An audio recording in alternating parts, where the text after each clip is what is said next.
श्री कच्छी आश्रम हरिद्वार महंत सद्गुरु श्री हरिदास जी महाराज श्री प्रेरणा थी हरिद्वार थी पधारेल पूज्य भाई श्री भावेश महाराज हाल में कच्छ में धार्मिक यात्रा प्रवास कर रहा है, जेमां गांधीधाम, अंजार, आदिपुर, भूज, वांढाई, भाडई, मूरजबाण, जखौ, नलिया सहित विस्तारों में प्रवास कर रहा है।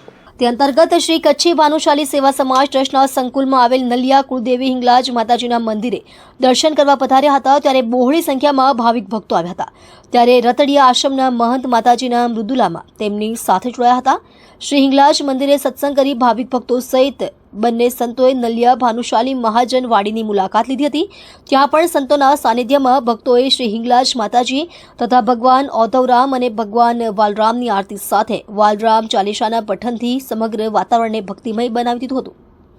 ભાઈ શ્રી ભાવેશજી મહારાજ મૂરજબાણ, જખૌ, નલિયાથી નુંધાતડ વગેરે ગામોથી ઈશ્વર આશ્રમ વાંઢાઈથી સત્સંગ યાત્રાને આગળ ધપાવશે, જેમાં તુલસીદાસ દામા, श्री परेशभाई जोईसर, दिनेशभाई चांद्रा, परसोत्तमभाई भकाली, जेठालालभाई भद्रा, त्रिभुवनभाई मंगे, चंदुभाई विंजाणवाला, मनीषभाई खीचड़ा, कपिलभाई दामा, शिवजीभाई गजरा, विशालभाई मंगे तथा कवि नेणशीभाई जानी और श्री हिंगलाज भानुशाली महिला मंडलनी बहनोए नलिया खाते आ यात्रामां तेमनी साथे रही व्यवस्था संभाळी हती।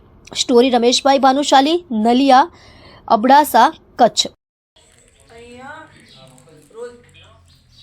ચાલીસા અને પૂજા અને સત્સંગ હું આપને એટલું જ કહીશ કે એટલે એમને શાસ્ત્રમાં ધર્મ પત્નીઓ કહી છે, તમને ધર્મ પતિઓ નથી કહેતા।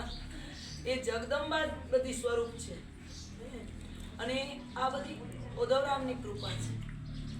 જે ઘરમાં સ્ત્રી હોય ને એ આવા સંસ્કારમય ધર્મપત્ની હોય ને એ ઘર મંદિર બની જાય। અહીંયા સાક્ષાત હિંગળાજમાં બિરાજમાન હોય અને માં આપણા ભગવાન ઔધવરામની અતિ કૃપા હોય, એના ઘરમાં આવી જગદંબાઓ હોય તો આ જગદંબાઓને ખાસ પ્રાર્થના કે આપ કરો જ છો સત્સંગ, પણ ભાઈજીએ કહ્યું એમ આપણા ગુરુ મહારાજની આપણી કૃપા છે તો સંધ્યા પાઠ તો કરતા જશો, ચાલીસા કરતા જશો, એ બની રહે, બસ બીજું આપણે કાંઈ કરવાની જરૂર નથી।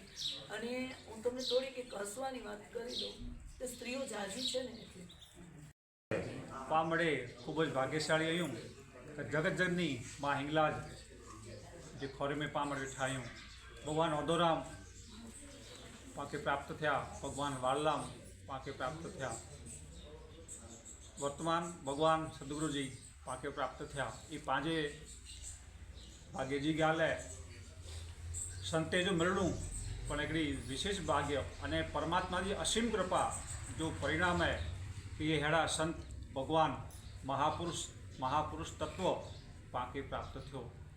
અને આ તો મૂકે આંખના પર મૂકે બધું ભાગ્યશાળી સમજાતો કે મૂકે તે માં જગતજનની હિંગલાજા દર્શન કરી જો સૌભાગ્ય પ્રાપ્ત થયો।